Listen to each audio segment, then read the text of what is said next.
Un gusto en saludarles, jóvenes. Dándole continuidad a la semana anterior, vamos a seguir retomando el tema de termodinámica. Justamente estamos hablando de las leyes de la termodinámica. Vemos cómo las aplicaciones de la misma repercuten en nuestra vida cotidiana. Algunas de estas aplicaciones tenemos la energía nuclear, la energía eléctrica, también el calor, la energía del movimiento y la energía luminosa. Estos, como tal, se traducen en que la termodinámica actualmente está siendo fundamental en todos los campos de la industria, la medicina y también, por qué no decirlo, el medio ambiente. Impactos tanto positivos como negativos. Entre los conocimientos previos tenemos que la primera ley de la termodinámica hace referencia a la cantidad de energía que no puede ser creada ni destruida, solo transformada de una forma a otra, o la energía total del universo que es constante. Los tres elementos principales dentro de la termodinámica son el trabajo, el calor transferido y la energía interna que puede desarrollarse dentro de un sistema. Entre algunos de los datos curiosos que nosotros podemos investigar es que se basa en la conservación de la energía, ofrece una teoría básica para entender y diseñar máquinas térmicas y también la ciencia desarrollada a principios del siglo XIX. Algunos ejemplos de ellos y las ilustraciones nos las podemos observar. El refrigerador es un ejemplo de cómo es que avanzó la termodinámica. También la posibilidad de poder encender un bombillo y también la propulsión que se le dan a los cohetes que son lanzados al espacio. 5 datos curiosos también acerca del aire acondicionado. Por primera vez fue utilizado en 1925 en un cine de Nueva York. Chronicle, una fábrica de algodón, fue en las primeras de las grandes industrias en utilizar este mismo aire. En 1914, un hospital de Pensilvania fue el primero en instalar también un aire acondicionado para el cuarto de incubadoras.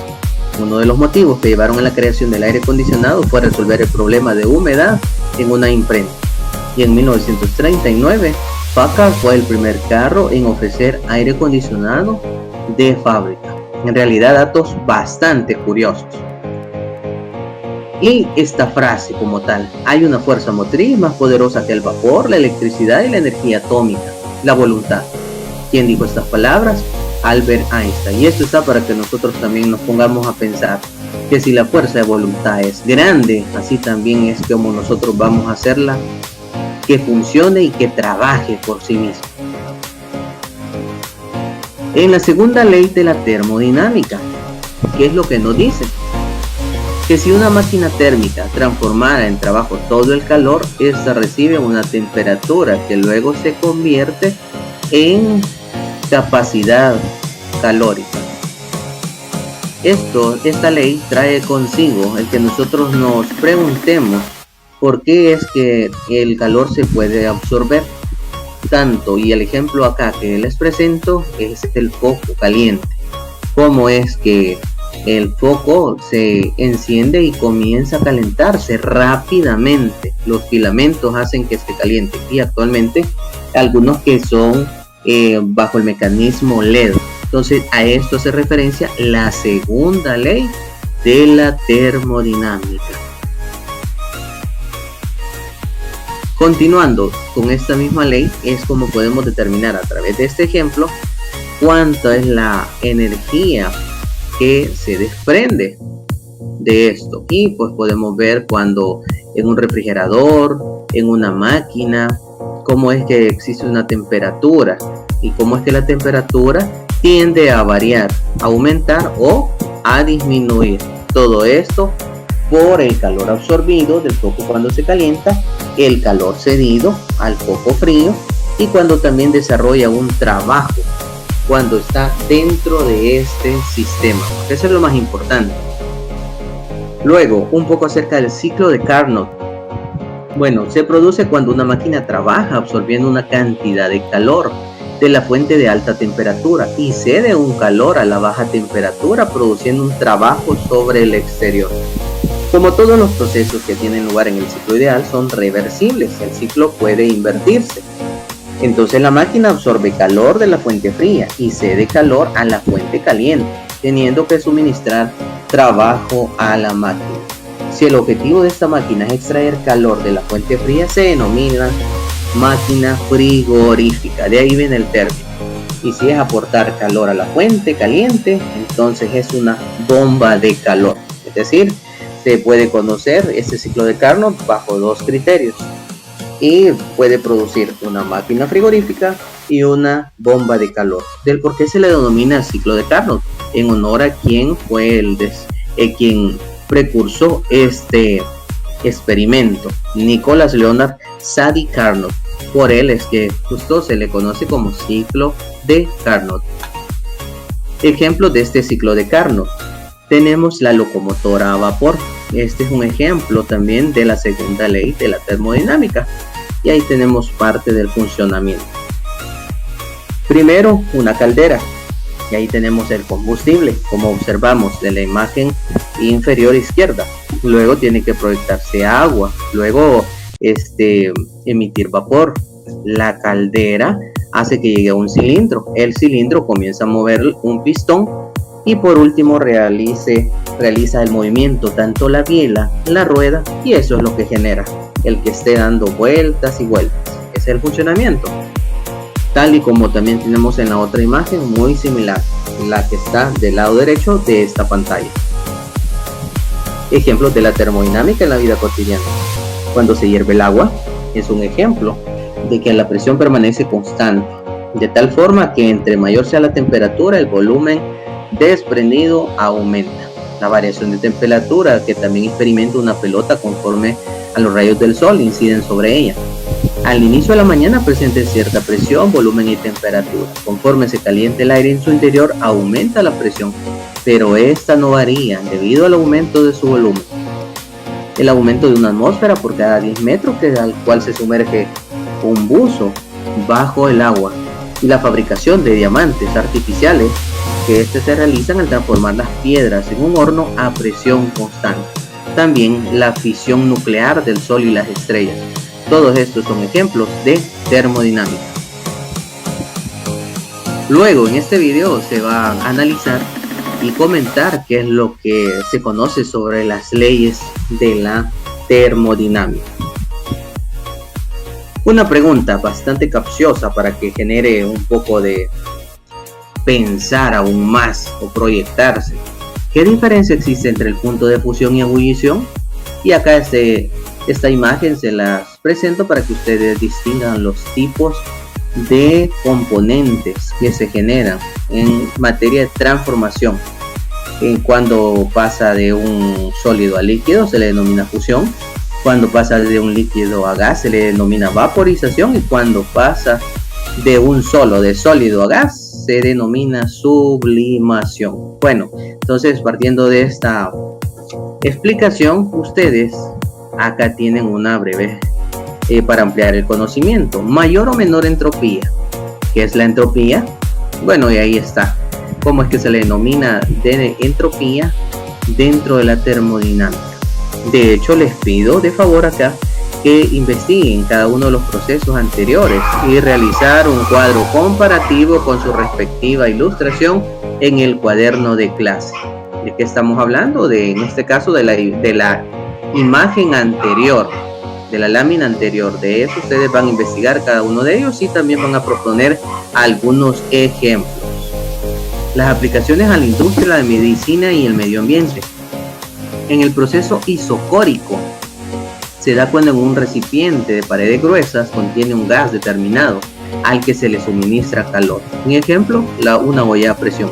En el proceso isobárico es cuando, por ejemplo, se presenta o se desprende vapor al hervir agua en un recipiente abierto a la atmósfera. Y ahí está, agua en proceso de ebullición.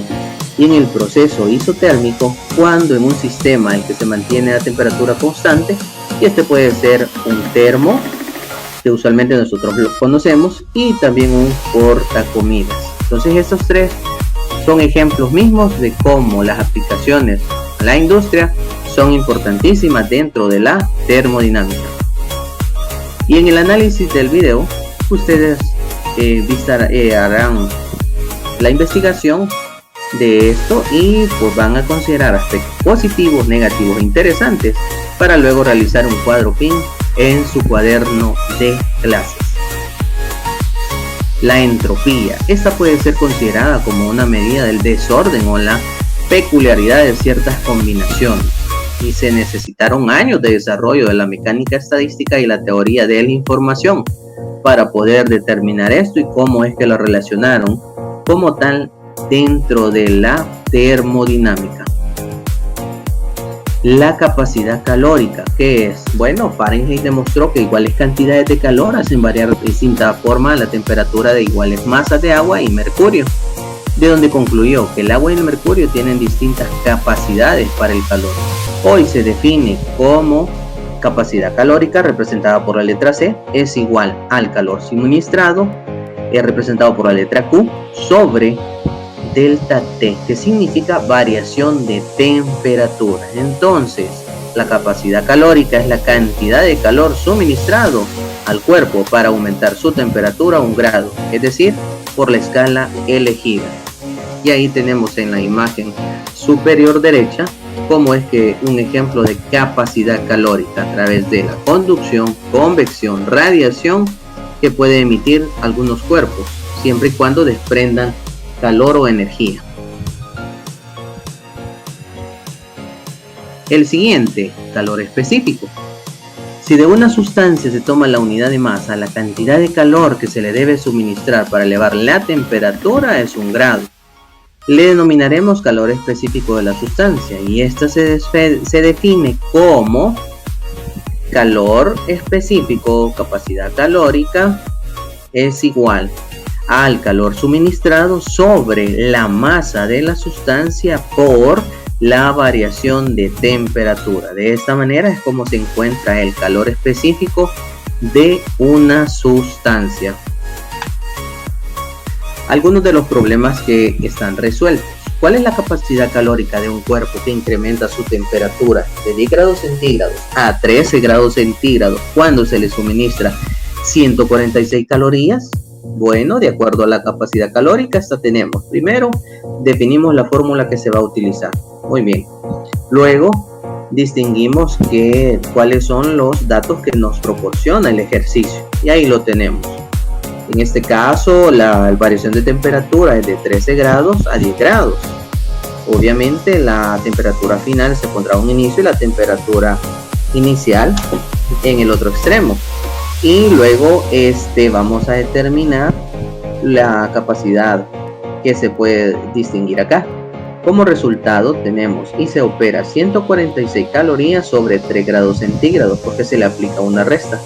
Al final vamos a tener que, en este caso, vamos a determinar la capacidad calórica es equivalente a 48.66 calorías sobre grados centígrados. De esta manera es como se va a expresar.